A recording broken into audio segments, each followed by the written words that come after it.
인생에서 생긴 고민을 어떻게 해결하시나요?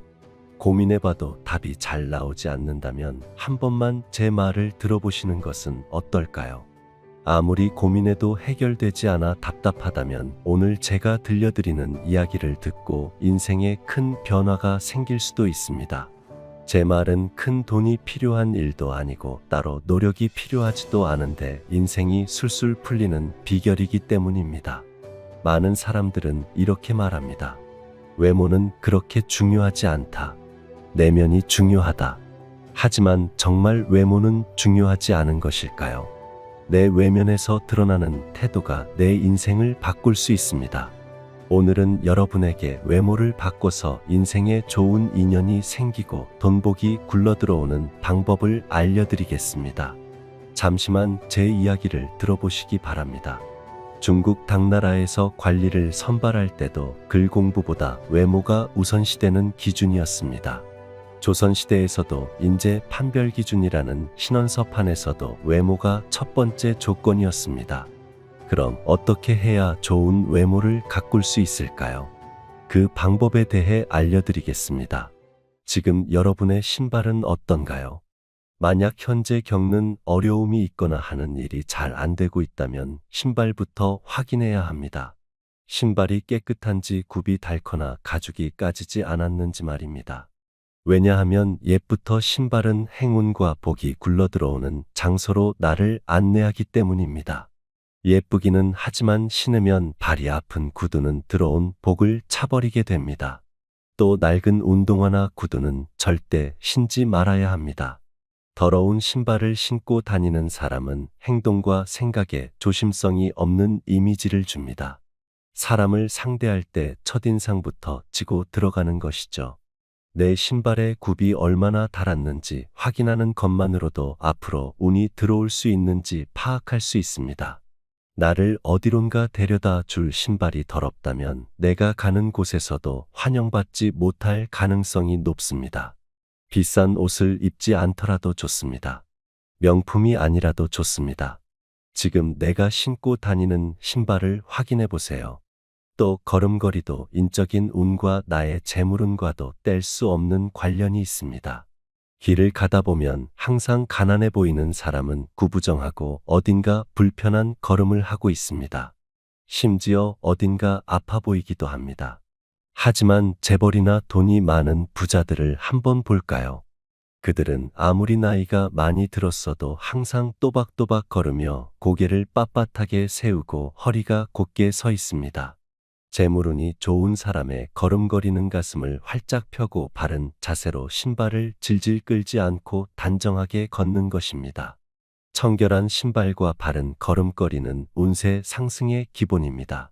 만약 지금 하는 일이 너무 잘 안 된다고 하더라도 절대로 구부정하게 다니지 마세요. 이럴 때일수록 차라리 내가 가진 것 중에서 제일 좋고 깨끗한 신발을 신고 바른 걸음으로 걸어보세요. 외모가 주는 이점은 남들보다 앞선 출발선에 설 수 있다는 것입니다. 생각해 보세요. 내가 멋지고 예쁘게 꾸미고 나간 날은 사람들이 유난히 친절하다고 느껴지는 경우가 많고 나의 마음가짐도 달라집니다. 마음 밑에서부터 자신감이 솟아오릅니다. 하지만 유독 너무 후줄근하게 입고 외출했을 때는 사람을 최대한 안 마주치고 얼른 집에 오고 싶다는 마음이 듭니다. 왜 그럴까요? 내 자신이 이미 알고 있는 것입니다. 아무리 내면이 중요하다고 하더라도 마음가짐에서부터 드러나는 것은 숨길 수가 없습니다. 외모가 출발선을 조금 앞에 놓아준다면 그 속도를 유지하고 계속 질주하게 만들어주는 것은 내면입니다. 외모만 믿고 내면을 가꾸지 않는다면 생명이 길 수 없습니다. 그렇기에 외모를 통해 출발선을 앞당기고 그 후에 갈고 닦은 내면의 아름다움을 발휘해야 합니다. 정신의학에서는 사람을 볼 때 한 가지 면으로만 판단하면 정신이 미숙한 사람이라고 합니다. 그러나 안타깝게도 우리가 사는 이 세상은 사람을 외모로 판단하고 있는 미숙한 사람들로 가득하다는 것을 절대 잊지 말아야 합니다. 마치 예쁜 바비 인형처럼 속이 텅 비어 있어도 예쁘면 유명해지고 박수를 받는 세상입니다. 만일 내가 사람과 접할 일이 없고 다른 사람들에게 굳이 잘 보이지 않아도 하나도 아쉬울 것 없는 사람이라면 외모 따위는 중요하지 않다고 느낄 수 있습니다. 하지만 그런 것이 아니라면 반드시 외모에도 신경을 써야 합니다. 여러 인간관계의 책을 보아도 사람은 외관이 중요하다고 말합니다. 외모가 중요하지 않다고 말하는 인간관계에 관한 도서는 존재하지 않습니다. 사람들과 계속해서 접해야만 하는 이 세상에서 살고 있는 동안에는 자기 자신의 외모를 가꿔야 합니다. 외모를 가꾸는 것은 어렵지 않습니다. 머리, 손질, 의상, 말투를 바꾸는 것만으로도 사람은 놀랍도록 변할 수 있습니다. 이때 부티를 내려고 억지로 노력하지 말고 귀티가 나도록 해야 합니다. 졸부처럼 보이려고 하지 말고 세련됨을 갖춰야 합니다. 조금 더 구체적으로 말해볼까요? 먼저 깔끔하게 하는 것만으로도 절반의 성공입니다. 꾸깃꾸깃 구겨져 있고 냄새가 나는 옷들을 깨끗하게 다리고 세탁해도 좋습니다. 값비싸지 않고 저렴한 물건들을 입고서도 깔끔하기만 하면 훨씬 더 호감 가는 인상이 될 수 있습니다. 제일 중요한 것은 부드럽고 온화한 표정을 짓는 것입니다. 이목구비보다 더 중요한 게 표정입니다. 항상 부드럽게 웃으면서 온화한 표정 변화는 그 사람에게서 풍기는 귀티를 만들어냅니다.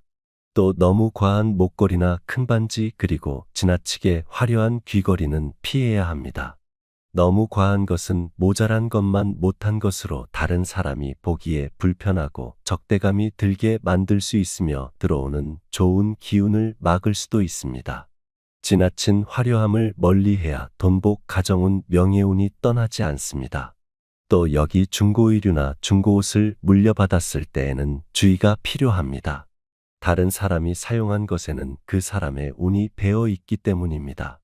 친하고 가까운 사이라면 괜찮을 수 있지만 알지도 못하는 사람의 운이 깃든 중고 제품은 가급적 입지 않는 것이 좋습니다.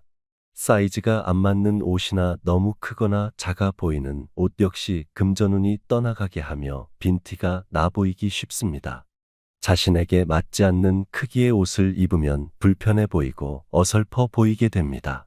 상대방을 불편하게 하고 민망하게 만드는 옷차림을 피해야 합니다. 이런 옷차림은 사업이나 면접 자리에서 신뢰를 저해할 수 있고 인간관계에서 안 좋은 평판이 되어 나에게로 작용하게 됩니다. 단정한 옷차림을 유지하는 것이 이미지와 신뢰도를 쌓는데 중요한 요소입니다. 또 색깔은 어떤 옷을 입는 게 좋을까요? 우리는 검정색 옷을 좋아하지만 되도록 피하는 것이 좋습니다. 실제로 과학적으로도 검은색 옷을 매일 입는 것은 건강이나 기분에도 영향을 미치는 것으로 알려져 있습니다. 위아래 모두를 검정색으로 뒤덮지 말고 섞어주는 것이 좋습니다. 예를 들어 검은색 외투를 입을 때는 밝은 색의 옷을 안에 입어 색의 중화를 만들어주는 것이 좋습니다. 어두운 계열의 정장을 입을 때는 넥타이를 밝은 색으로 매는 것이 기의 흐름에 도움이 됩니다. 본연의 역할을 하지 못하는 늘어진 옷이나 색이 바랜 옷은 행운을 막는 옷입니다. 버려야 할 옷을 입고 다니면 좋은 운이 들어올 리 없습니다. 풍수학은 양과 음의 개념을 중요시합니다. 버릴 옷은 음의 기운으로 생기를 잃었는데 이러한 옷을 계속해서 입는 것은 좋은 기운을 줄 수 없다는 것을 의미합니다. 마땅히 버려야 할 옷을 버리지 않고 입으면 인간관계의 신뢰를 잃거나 중요한 계약이 어긋나게 되는 기운이 생깁니다. 뭐 저런 것 가지고 그러겠어 싶을 수 있지만 우리는 할 수 있는 한 운을 불러오는 옷차림을 해야 합니다. 편한 옷차림이 최고라며 남들 시선을 그렇게까지 신경 써야 하냐고 하는 분이 있을 수도 있습니다. 옷차림에 신경 쓰는 것은 남들이 보는 시선 때문이 아니라 나에게 좋은 운을 불러오기 위함임을 기억하기 바랍니다. 좋은 기회와 좋은 운은 얼마든지 자신의 노력으로 만들 수 있습니다. 세상 그 어느 것이든 이유가 없는 결과는 없습니다. 지금 행복한 삶을 살고 있는 것은 분명 이유가 있는 것이고 지금 불행하고 힘든 삶을 살고 있는 것도 역시 이유가 있는 것입니다. 옷차림부터 신경 쓰고 노력해 보는 것은 어떨까요? 작은 것들만 지켜도 기운이 달라지는 것을 느끼실 수 있을 것입니다. 항상 건강하시고 부자가 되시기를 기원하겠습니다. 오늘 영상이 도움이 되셨다면 소중한 분들에게 공유 및 구독 부탁드리겠습니다. 시청해 주셔서 정말 감사합니다. 집안 분위기를 살리기 위해 식물을 많이들 키우시죠? 하지만 무심코 키우는 식물이라도 어떤 식물을 키우느냐에 따라 집안에 큰 재물운을 불러올 수도 있고 집주인이 가져갈 기운을 식물이 빼앗아 집안을 망하게 하기도 한다는 사실을 알고 계셨나요? 풍수에서 식물은 오행중 목에 해당하며 강인한 생명력과 성장을 의미합니다. 풍수에 맞는 식물을 둔다면 좋은 기운과 더불어 사람을 치유하고 위로하는 기운을 내뿜을 것입니다. 집에 뭐 그냥 아무거나 키우면 되지 않나? 이렇게 생각하시는 분들이 계실 수 있지만 풍수란 본디 하나의 작은 운들을 모아나가는 것이기에 절대로 무시할 수 없습니다. 작고 아주 사소한 부분이지만 이렇게 모아나가야 후에 큰 운이 들어올 준비가 되는 것이고 배우자나 자식을 돕고 하는 일마다 잘 풀어나가고 막힘없이 기운을 뚫어주는 역할을 합니다. 그래서인지 부자들이 오히려 더 풍수에 집착하고 작은 운들도 놓치지 않고 하나하나 모아나가는 것입니다. 오늘은 여러분들께서도 좋은 풍수를 알아가실 수 있게 많은 재물운을 불러오는 식물과 집안의 기운을 차단하고 빼앗아가는 식물에 대해 알아보겠습니다. 오늘 영상을 끝까지 보신다면 부자가 되기 위해 어떤 식물을 집안에 두어야 하는지 확실한 기준이 생기실 것입니다.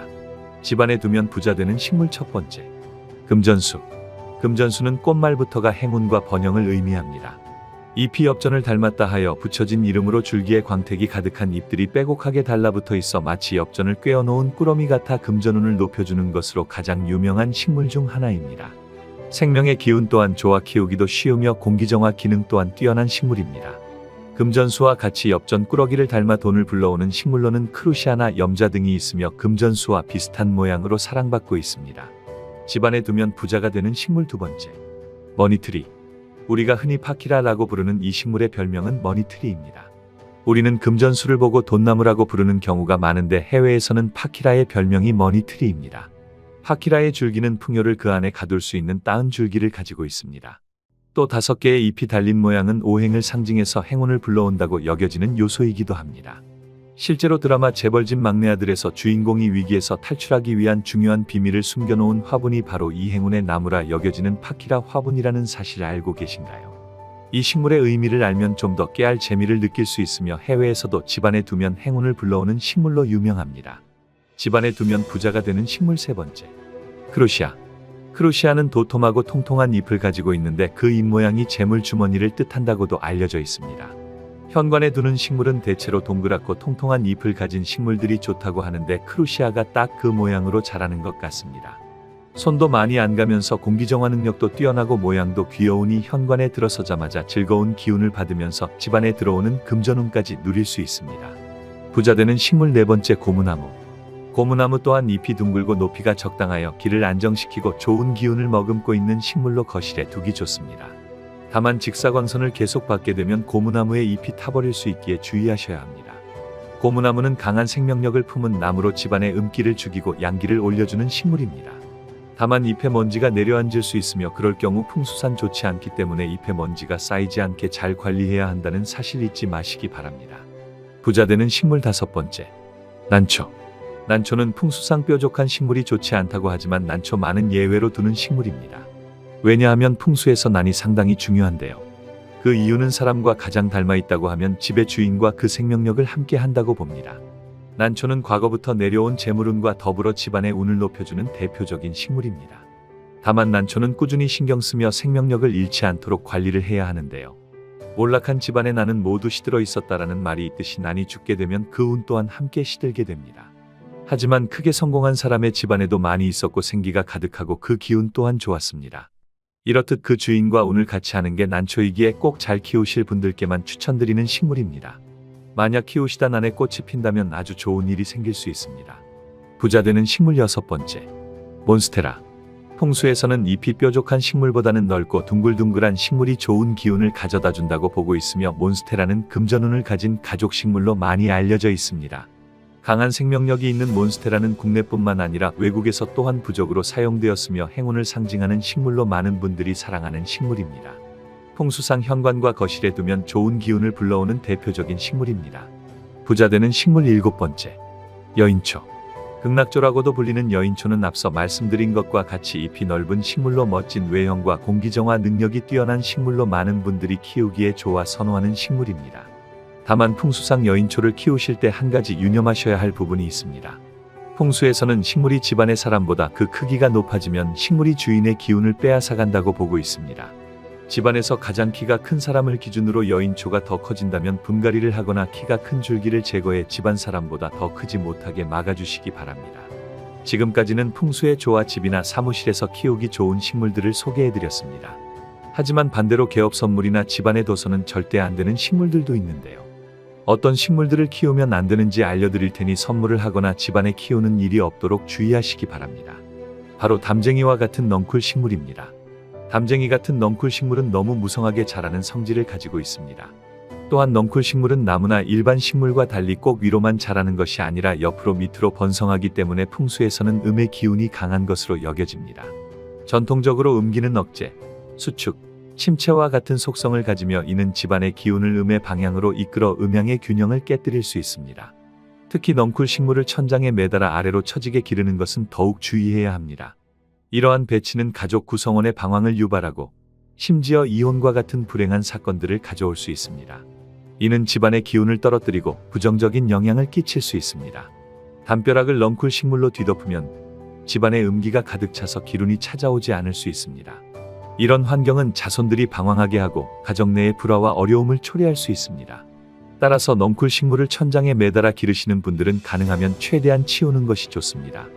절대 키우면 안 되는 식물 2번째로 선인장입니다. 선인장이 풍수적으로 좋지 않은 이유에 대해 알아보겠습니다. 풍수에서 좋은 식물은 보통 잎이 동글동글하고 넓은 형태를 가지고 있다고 알려져 있습니다.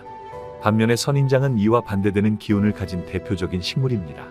작은 다육식물인 선인장은 괜찮을 수 있지만 이미 크게 자란 선인장은 풍수적으로 바람직하지 않습니다.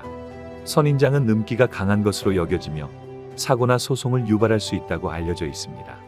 또한 집안의 화목을 방해하고 사고의 위험을 높일 수 있습니다. 따라서 부자들의 집에는 큰 선인장을 키우는 경우를 거의 찾아보기 어렵다는 사실을 잊지 마시기 바랍니다. 절대 키우면 안 되는 식물 마지막은 은행나무입니다. 은행나무는 풍수적 관점에서 양기를 흡수하고 음기를 방사하는 특성을 가지고 있다고 여겨집니다. 이러한 특성 때문에 은행나무가 집안에 있으면 집안의 기운이 음으로 기울고 가세가 쇠퇴할 수 있습니다. 지금도 광화문에 가보면 가로수로 은행나무가 엄청 많이 있는데 이는 일제시대의 국운을 쇠약하게 하기 위해 가로수로 은행나무를 많이 심어서 그렇다는 속설도 있습니다. 풍수학에서는 은행나무가 집안에 있으면 그 집안이 망한다고 말하기도 합니다.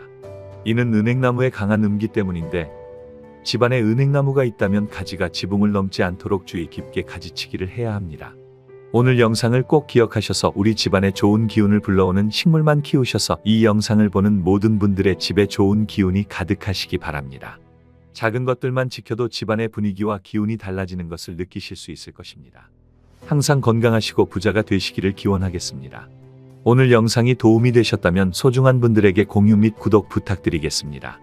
시청해주셔서 정말 감사합니다. 모대기업의 전무이사로 은퇴한 최모 씨. 퇴직 후 오래간만에 아끼는 후배에게서 연락이 왔습니다. 그 후배가 부친상을 당해서 안타까운 마음에 몇 시간을 걸려 운전을 해서 지방에 문상을 갔다고 합니다. 손님도 문상객도 없는 지방 외딴 병원에서 거의 1시간을 혼자 앉아 있다가 돌아왔는데 왜인지 꺼림칙했습니다. 분명 후배에게 인사도 나누고 조의금까지 주고 다시 몇 시간에 걸쳐 서울로 올라왔지만 식을 마치고 별다른 인사나 전화 한 통 없어 서운했다고 합니다. 무슨 이유에서인지 내가 뭔가 잘못했나 싶기까지 했다고 하는데요. 회사에 있을 때는 간이고 쓸개고 다 빼줄 것만 같이 내 모든 경조사에 찾아와서 자기 일처럼 도왔던 후배의 변해버린 모습을 보니 옛날 생각이 나서 씁쓸하기까지 했다고 합니다. 자신이 은퇴하니 힘이 없어져서 중요하게 여기지 않아도 되는 사람이 되었나 보다 싶기도 하고요. 많은 시니어들이 은퇴 후에 사람 관계가 어렵다고들 합니다. 이전까지는 회사나 사회에서 엮여있는 관계가 있었는데 은퇴 후에는 나를 대하는 시선이 달라지기 때문인데요. 오늘은 은퇴 후에 절대로 경조사 챙길 필요 없는 사람들에 대해서 확실히 말씀드리겠습니다. 첫 번째는 회사 사람들입니다. 흔히 직장에서 맺은 인간관계가 많으실 것입니다. 또 내가 열심히 다녔던 회사에서 같이 땀 흘린 동료들 만나는 게 뭐가 나쁜가? 이렇게 생각할 수 있습니다. 사람들은 그런 마음에서 은퇴 후 직장에서 맺은 관계가 계속될 것이라고 생각합니다. 하지만 막상 은퇴를 하고 나면 직장에서 만난 관계는 마치 파도에 휩쓸리는 모래마냥 흩어지기 쉽습니다. 이해합니다. 많은 분들의 전화번호부를 보면 친한 사람들은 대부분 회사에서 만난 동료들일 것입니다. 은퇴 후 어떻게 지내나 싶은 마음에 적적해서 전화해 안부를 묻는 경우가 많습니다. 요즘은 어떻게 지내냐? 거기 누구 아직 승진 못했냐? 이런 식으로요. 하지만 잘 생각해보면 내가 전화를 걸면 걸었지 나에게 먼저 전화 오는 일은 생각보다 별로 없습니다. 게다가 이제 회사에서 돌아가는 사정이나 그런 것들은 나와는 무관한 일이 되어버린 지 오래입니다. 그래서 전화를 받는 동료들이 어느 정도 부담이 있을 수밖에 없습니다. 하지만 한국인들은 정이 많은 민족이라 이런 상황에서도 경조사에는 꼬박꼬박 잘 참석합니다. 은퇴 후에는 철저한 재무 설계를 바탕으로 지출을 계산해야 하는데 이제 내가 받기도 힘든 경조사에 돈을 쓰고 있는 셈입니다. 정말로 확실한 것은 그렇게 내는 돈은 받을 수 없다고 생각하는 게 좋으며 무턱대고 부르는 대로 다 갔다가는 호구되기 십상입니다. 내가 아직 현역대라고 생각하면 큰일 납니다. 돈만 잃는 것이 아니라 사람에게까지 상처를 받기 때문입니다. 나는 정말 최선을 다해 있는 행사 없는 행사 모든 경조사에 다녔어도 은퇴 후에는 사실 싹 다 끊어내도 아무도 뭐라고 하지 않습니다. 지금 현재 우리 시니어들에게 제일 중요한 것은 예정에 기반한 쓸데없는 지출이 아니라 당장 나와 내 배우자의 은퇴 후 인생이 아닐까요? 대기업의 전무이사로 은퇴한 최모 씨의 이야기에서 많은 것을 엿볼 수 있습니다. 옛날에는 그렇게 죽고 못 살던 후배지만 내가 은퇴하고 나면 나를 보는 시선이 당장 달라지는 것입니다. 왜냐하면 인간은 어쩔 수 없이 자기중심적이고 자신의 삶이 먼저이기 때문입니다. 그래서 만약 내가 은퇴 후 모든 경조사 연락을 끊고 발길을 끊더라도 사람들은 나를 비난하지 않습니다. 오히려 그럴 줄 알았고 그게 당연하다고 생각할 확률이 높습니다. 따라서 마음을 단단히 먹고 아예 새로운 인생을 살아가겠다는 마음가짐으로 살아가세요. 정말 나를 많이 챙겨줬고 내가 갚아야 할 것이 있는 사람의 경조사에는 돈만 보내는 것도 충분합니다. 막상 가서는 상처받기 쉽고 나에게 도움되는 정보나 이야기가 오갈 일이 거의 없기 때문이기도 합니다. 미국의 한 은퇴 설계자는 늦어도 55세 이후부터는 아예 인간관계를 바꾸라고 조언합니다. 그동안 나의 사회적인 지위로 맺어진 관계를 정리하라는 말이죠. 어차피 언젠가는 무너질 모래성과 같은 관계이기 때문입니다. 하지만 우리가 아는 것처럼 인간관계라는 것이 하루아침에 친해지고 형성되는 것이 아닙니다. 꽃에 물을 주듯 주변 사람에게도 꾸준하고 일관된 사랑과 관심을 줘야 합니다. 그럼 이렇게 물어볼 수 있습니다. 아니, 어디서 새로운 인간관계를 찾으라는 건가요? 멀리 갈 필요 없이 바로 내가 사는 지역, 동네에서 찾아도 좋습니다. 직장을 다닐 때는 밤늦게 퇴근하기 때문에 동네 사람들을 볼 일이 없지만 주말이라든지 시간이 날 때마다 내가 살고 있는 지역을 중심으로 새로운 인연이나 친구를 만들어 보세요. 아마 나와 비슷한 상황에 놓인 사람들이 생각보다 많을 것입니다. 구체적으로 말씀드리면 구청에서 운영하는 도서관이나 행사, 아니면 은퇴 후 인생설계 모임 등 각종 프로그램에 스스럼 없이 참여하는 것입니다. 큰 돈을 들이지 않고 할 수 있는 독서 모임, 등산 모임에도 나가보세요. 그동안 직장에만 국한되었던 인간관계에서 벗어나 새로운 활력을 얻을 수 있을 것입니다. 두 번째로 반드시 피해야 하는 사람은 바로 돈을 쉽게 벌 수 있다고 말하는 사람입니다. 사람이 살아가는데 필요한 것이 여러 가지가 있지만 특히 은퇴한 시니어들에게 제일 필요한 것은 돈이 아닐까 싶습니다. 이제부터 당장에 들어올 수입은 제한되고 내가 써야 하는 돈만 보이는 시기입니다. 그 어느 때보다 정말로 신중하게 계획을 세워서 남은 인생을 풀어나가야 하는 때죠. 하지만 다들 그렇듯 대부분의 사람은 불안함과 당장의 삶에 대한 걱정이 앞서고 어떤 뚜렷한 계획이 없는 경우가 많습니다. 그런 상황에서 은퇴 후 퇴직금과 이것저것이란 명목으로 생각보다 큰 목돈이 들어옵니다. 아마 오히려 이 시기가 통장 잔고가 제일 크게 불어난 때일 수 있습니다. 하지만 아이러니하게도 이럴 때가 제일 위험하고 불안한 시기입니다. 당장 다음 달부터 월급같이 일정 금액 따박따박 들어오는 돈이 없기 때문입니다. 배우자나 자식들에게 왜인지 괜히 면이 안 서기도 해서 지금 당장 새로운 뭔가를 해내고 싶은 마음이 앞섭니다. 이럴 때일수록 새로운 인생의 농사를 위해 천천히 움직여야 할 때입니다. 그러나 이런 시기에 달콤한 유혹을 하는 사람들이 아주 많습니다. 무슨 신도시 상가를 분양받으라든지, 상가를 얻어 프랜차이즈를 내면 일정 수입이 들어온다든지, 아니면 어디 투자를 하면 원금의 20에서 50%를 불려준다고 하는 속삭임이 있습니다. 평소에는 우스갯소리로도 듣지 않을 말들이지만 은퇴 후에는 이런 말들에 혹하기가 너무 쉽습니다. 월급이 끊기니까 사람이 불안하기 때문이고 주위 사람들에게 내가 또 해낼 수 있다는 것을 보여주고 싶은 마음이 앞서기 때문입니다. 그런 시기와 마음을 노리는 사람들이 이 세상에는 정말로 많습니다. 은퇴 후 목돈이 생기면 어디서 그런 이야기를 들었는지 많은 사기꾼들이 달라붙습니다.